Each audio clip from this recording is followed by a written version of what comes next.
Can you elaborate a little on the glory of Om, just for me? Yeah, we have already had one full session over it. What is to be told? You see, for sannyasis, Om alone is because Om is the natural sound which comes out of you. See, from the heart, when you shut both your ears, you hear a sound. The sound comes from here. This place is called anahata. What do you mean by anahata? All sounds emanate when one surface rubs over the other a little strongly. And here is a case where nothing rubs over the other, from one surface alone it's coming out. So it is a natural product of us which comes, which is always there. You can simply sit in it as the Paramahamsa Yogananda's group, Yogadha groups, one of their main practice is to go on hearing it and put it. This is called the Surati Yoga. This is also being practiced by what is called the Radha Swami Satsang in Vyas. That's there. So, it's a natural sound. It is not an artificial sound. Natural sound means when you alone are the only reality, it is part of the reality, it is the reality. And that is why it is most important. It can take you to reality. That's all. And you said in comparison to many other mantras, they give material benefits, whereas Om does not. Om can take you directly to that. Our Swami Saraswananda's sister, elder sister, Susan, I told her, Om alone is sufficient, she had been doing it. And in USA, some lady saint from Chinmaya mission had gone there. In a public meeting she was telling, Om should not be pronounced by ladies. She got up. My guru gave me the mantra and he told it can be chanted by lady. I am a lady. She said, if your guru has told it must be true. And not only that, after she received, her life was pretty tranquil and very comfortable. And then after she started doing Om chanting, turbulence came in her life. And things that were waiting and finally broke open. And it was the Om that she took refuge in her early morning meditation hours that gave her literally just the strength to carry on through the day. So she found that a sustenance, equally as much as a liberator, to be able to combat hardship. It is true. See, after all, the Guru knows which one is suit. So people who are a bit evolved souls, Om can do wonders for them. But at the same time, it should not be given to some of the raw beginners whose desires and lusts have not yet been exhausted, rather they are in the full swing. So with all that, they take it well, it will create trouble for a long time. So the Guru knows what to give, but the one to whom he gives Om, they are blessed, I would say. That's why. They don't give it to, they give it to a very few. They are very selective in giving Om. That is there. And I've seen many of the Swamijis, they don't pronounce Om, they tell the mantras only. I have seen one man, my own colleague, who for 5 years was suffering from bone cancer. He went to Tata Institute, where they said he's going to die within 10 days. This was perhaps in January or February of a year, 1990 or 1989, something like that, either of the 2 years. And they said, you take him today itself, so that let him be in his environment and die there. So we will give him 7 or 8 drips, and I will give you a certificate, go and get a reserve seat for him, and take him now itself. So, and look here, from about a week onwards, he will get such a pain, he has to get the most strong injections, pethidine injections, twice a day. He will shout to that extent, all the neighbors will come to us, what's the matter, what happened? He will be in such shouting agony. He went back to a place where there was no doctor, no facilities. The ashram was at the banks of the Ganges, 80 kilometers from Benares. He was always there. Bone cancer means if he just tries to bring out the phlegm from the throat and say, here a few bones will break. If he raises his hand a little, some 10 or 15 bones will break. On the last day he had 180 bones broken and they were all, some bandages were there. They were called biological fractures. And I went to see him 10 days before his death. Always, he never shouted, he never showed a single pain. He had only 1 tablespoon of tomato soup and 1 tablespoon of Ganges water twice in a day. That's all his food. Nothing else. No milk, no Horlicks, absolutely no tea, no coffee, nothing else. With that, with his eyes closed, he'll be always mumbling, Om, Om, Om. I knew when his pain is growing, you know when? Suddenly he'll say, Om, Om. I know now the pain is high. So this is the only indication. We never knew that he was in. Till the last minute, he was doing that. When I went to see him, he has already sent some of his shishas, go and bring him from Benares. And they told me, Swamiji, he is now in his last state. He is forgetting. He simply asked for DP Singh instead of some A.S. Singh. He asked Krishna instead of Rama. So I think he's not, his memory is gone. For nearly 12 hours he was talking to me and my Purashram wife. And he was remembering the earlier incidents with his guru. Date and time he was telling. On this particular day, which is a Wednesday, which is a Saturday, to this extent. And I said, this is the man, they said he has lost his memory. And see the compassion. The next day, I was to leave. There is no accommodation there. So we were staying just nearby in a friend's house who is a professor of botany, head of the department. So that day I took leave of him and I said, Swamiji, tomorrow 9 o'clock or 10 o'clock we are going straight to the railway station. So we take leave of you, we don't want to trouble you again. Then the lady of my house, she loudly told in my ears, secretly, tomorrow, before we go, can we come and just have a little chat with him? I said, what are you talking? Is he in a fit position? Today, he has always trained himself. And you already talked to him. What else is that talk to him? He called me. Hey, she has come all the way from Chennai to this place. And the men say they can spare under 15 minutes for her. Let her come here and then she can go to the railway station. That's all. And absolutely they never had any pain. That's all. Just like Bhagavan. No pain was shown.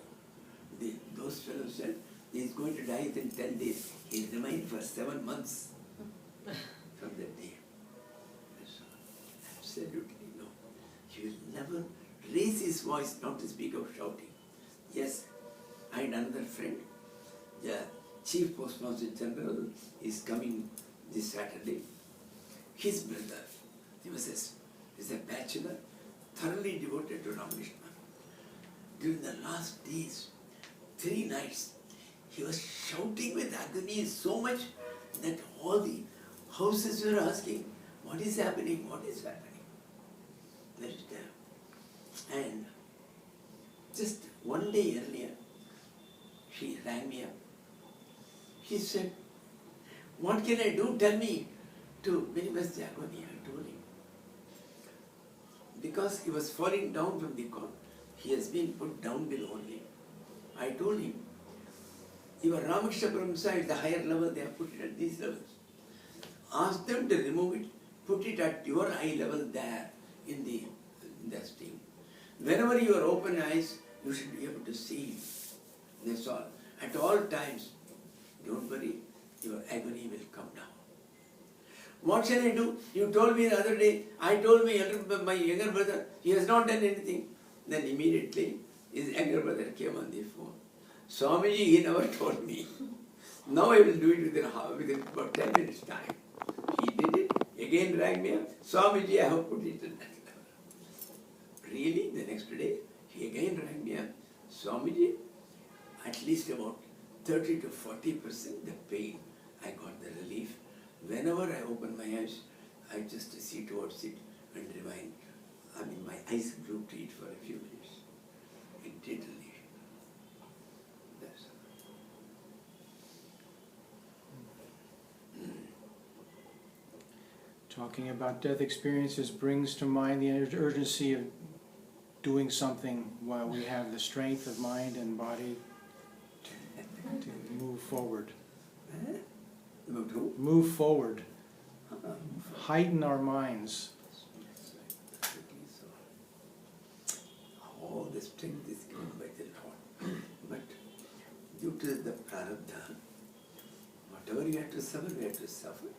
But it can be a lot alleviated when the Lord wills and when you pray for it. Positively, at least 20%, 30%, even a little is welcome at that stage. Yes, it's a fact. There's no doubt about it. Swamiji, I have a practical question, little different. When you do dhyan, there is a point where you come, very less thoughts come. Yes. Not the thoughtlessness, Yes, yes. totally, but very less, it's plain, you're fine. And something is watching it and enjoying it. Yes. There. Something is there. Yes. But there is a thing that that awareness also want to dissolve with it, but that is not possible. See, What to do then? Look here, what happens is, you are that ultimate Brahman, but we are having an imagined a kalpana that I am a jiva, embroiled in this world. At night when you sleep, the jiva simply remains supine, it goes to sleep, only that Supreme alone is there and he is alone watching. While in the dream, what happens is, I come as one of the advocates. I am going to catch a train. I fall down, I fracture, the train is gone. All these things are washed away another. And that is the Brahman.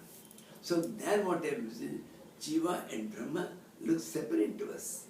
To show, look here, there is another reality who is not concerned with anything. He watches. He doesn't come to help you in spite of it.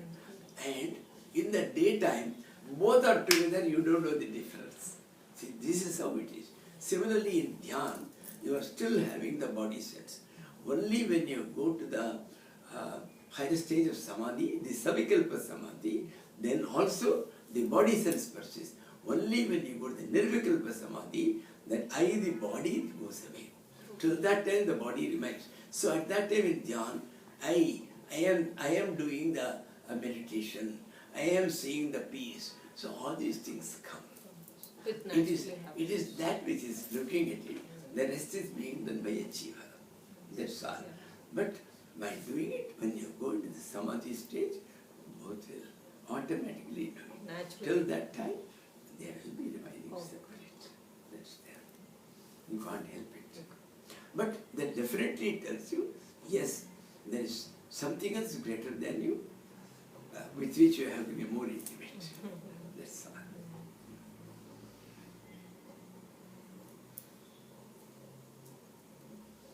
Oh, I think this is something which we never covered, because this comes under your prohibited part. Which one? Vedanta is prohibited. Only Rajarashri is allowed now.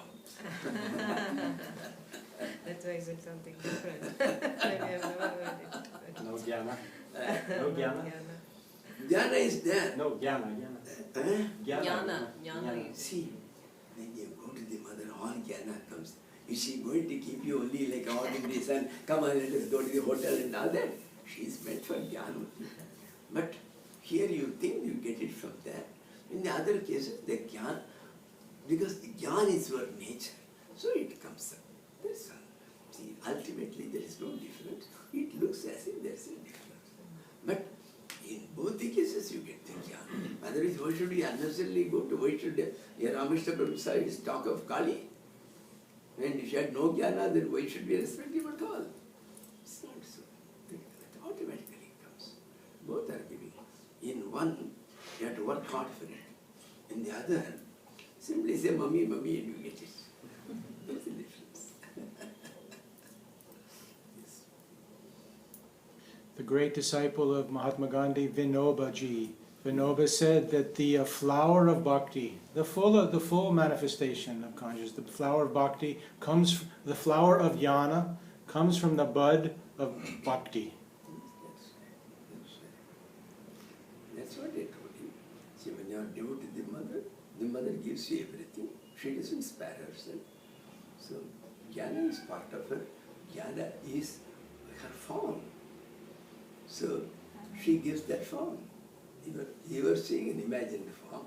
When jnana is her original form, she takes you to it. Baba, so far you are imagining your mother. This is your real mother. She takes you there. That's all.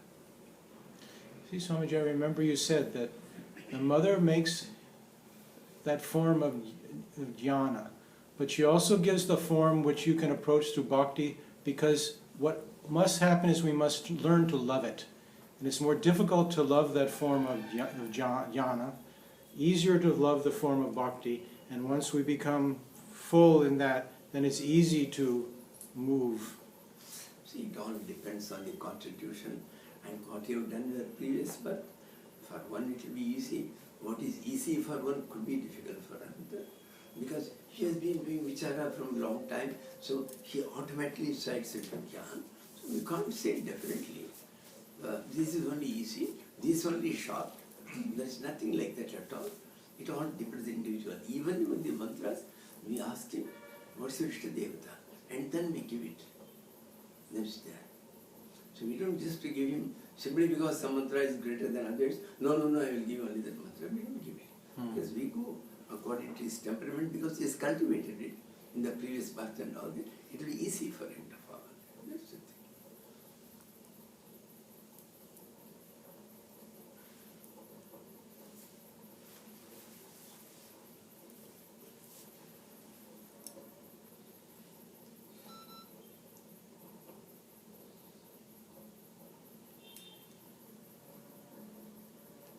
So shall we end?